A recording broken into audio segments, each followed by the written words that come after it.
আল্লাহর নবী বলছেন আন আব্দুল্লাহ ইবনে আমরিন قال قال سألت النبي صلى الله عليه وسلم أي العمل أحب إلى الله قال الصلاة على وقتها قال ثم أي قال ثم بر الوالدين قال ثم أي قال الجهاد قال ثم أي قال ثم بر الوالدين قال ثم أي قال الجهاد في سبيل الله আল্লাহর নবীর কাছে একজন ছেলে এসে বলছেন ইয়া রাসূলুল্লাহ আপনি বলেন ইয়া হাবিবাল্লাহ দয়ার নবী গো আপনি বলে দেন আল্লাহর কাছে সবচেয়ে পছন্দনীয় আমল কি?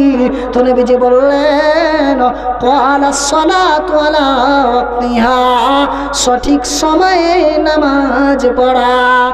এরপর আবার জিজ্ঞেস করছেন ইয়া রাসূলুল্লাহ আপনি বলে দেন এরপরে আল্লাহর কাছে কি দামি হবে কি পছন্দনীয় হবে? তো নবীজি বলছেন তুমি শোনো তোমার মা বাবার সেবা করা।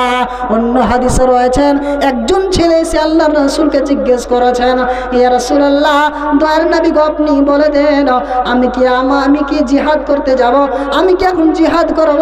তো নবীজি বলছেন তুমি বলো তোমার মা বাবা কি বেঁচে আছে? ইয়া রাসূলুল্লাহ আমার মাও আছে আমার আব্বু পৃথিবীর বুকে বেঁচে আছে।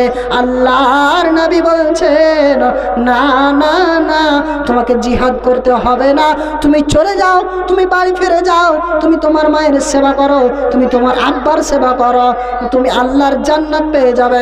কিন্তু তুমি শুনে রাখো যদি তোমার মায়ের সাথে তুমি দুর্ব্যবহার করো রে তাহলে আল্লাহ জান্নাত দেবে না, পাবে না, পাবে না। এই মা অতএব নবীজি বলছেন এ মাকে কষ্ট দেবে না, নচেত আল্লাহর জান্নাত পাবে না, দেবে না, দেবে না।